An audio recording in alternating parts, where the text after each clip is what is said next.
کیونکہ اس سے پہلے چودھری نثار بھی جو پاکستانی پولیٹکس کے سین کے اوپر اچانک ایکٹیو ہوئے ہیں، ان سے محمد علی دورانی کی ملاقات ہوئی ہے، اور چودھری نثار بھی جو ہے وہ ایک سابقہ مرحوم جرنیل کے چھوٹے بھائی ہیں۔ شاہد خاقان عباسی اور چودھری نثار دونوں میاں نواز شریف کے انتہائی قریب رہے۔ چودھری نثار ان سے دور ہوئے جب 2018 سے پہلے وہ ایپیسوڈ ہوئی جب وہ پاناما کا معاملہ ہوا اور دونوں کے درمیان اختلافات ہوئے، پھر چودھری نثار کو ٹکٹ نہیں ملا۔ شاہد خاقان عباسی وزیر اعظم نواز شریف کی نااہلی کے بعد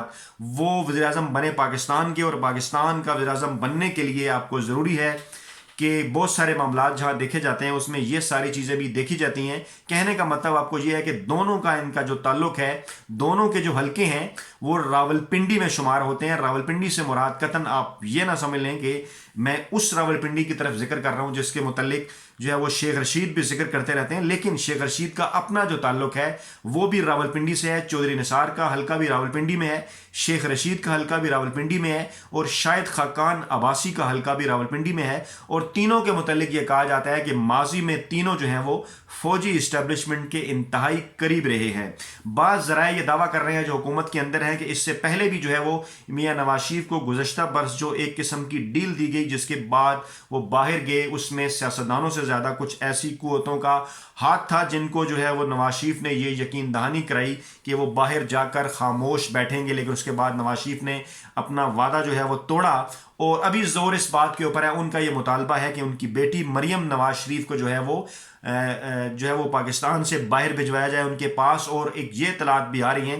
کہ وہ بیماری کا علاج کروانے کے لیے وہاں گئے تھے، لیکن ابھی تک انہوں نے کسی ہاسپٹل کے اندر وہ ایڈمٹ نہیں ہوئے، اور یہ اطلاعات آ رہی ہیں کہ انہوں نے اس بات کا بھی اظہار کیا ہے یا اس بات کا مطالبہ کیا ہے کہ وہ تب تک اسپتال کے اندر داخل نہیں ہوں گے، تب تک علاج نہیں کروائیں گے اگر ان کو کسی جو ہے اگر وہ کسی سیریس بیماری کا شکار ہیں، جو کہ بظاہر اس طرح سے نظر نہیں آتی۔ ان کا یہ کہنا ہے کہ اس وقت تک وہ علاج نہیں کرائیں گے جب تک جو مریم نواز شریف ہیں انہیں پاکستان سے باہر لندن ان کے پاس نہیں بھیجا جاتا۔ ذرائع خبروں میں یہ دعویٰ کرتے ہوئے نظر آ رہے ہیں، آپ نے دیکھا ہوگا مختلف چینلز کی ویب سائٹ کے شاہد خاقان عباسی نے انہیں کوئی شہباز شریف کا خفیہ پیغام پہنچایا ہے، لیکن ہمارے ذرائع ہمیں یہ بتا رہے ہیں کہ بات صرف شہباز شریف کے خفیہ پیغام تک محدود نہیں ہے، بلکہ شہباز شریف سے ملنے والے اہم ترین شخصیات کی جانب سے جو شہباز شریف کو پیغام دیا گیا وہ پیغام بھی آگے بجھایا گیا، اور وہ پیغام یہ ہے کہ آپ کسی بھی قسم کی غلط فہمی میں نہ رہیں۔ اگر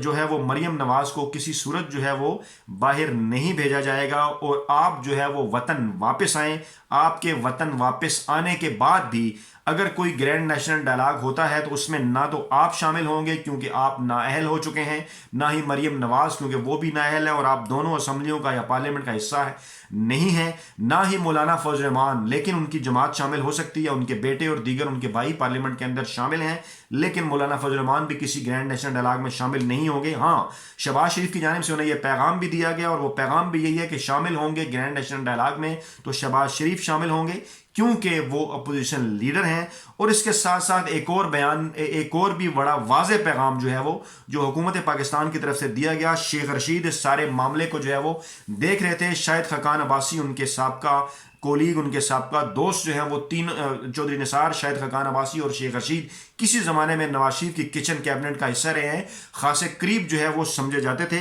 تو یہ پیغام بھی پہنچایا گیا نواز شریف کو کہ جناب اگر گرینڈ نیشنل ڈائلاگ ہوگا تو اس کے اندر نہ تو عدلیہ شریک ہوگی اور نہ ہی فوج شریک ہوگی، کیونکہ فوج اور عدلیہ کا پاکستانی سیاست کے ساتھ جو ہے وہ کسی قسم کا کوئی لینا دینا نہیں ہے، اور موجودہ حکومت بھی انہیں سیاست سے جو ہے وہ باہر رکھنا چاہتی ہے۔ ڈائلاگ ہوں گے اگر ہوئے گرینڈ نیشنل ڈائلاگ اگر آپ چاہتے ہیں، لیکن آپ کو کسی قسم کا این آر او جو ہے وہ نہیں ملے گا، اور آپ جو سوچ رہے ہیں کہ پنڈی سے کسی قسم کا این آر او آپ کو ملے گا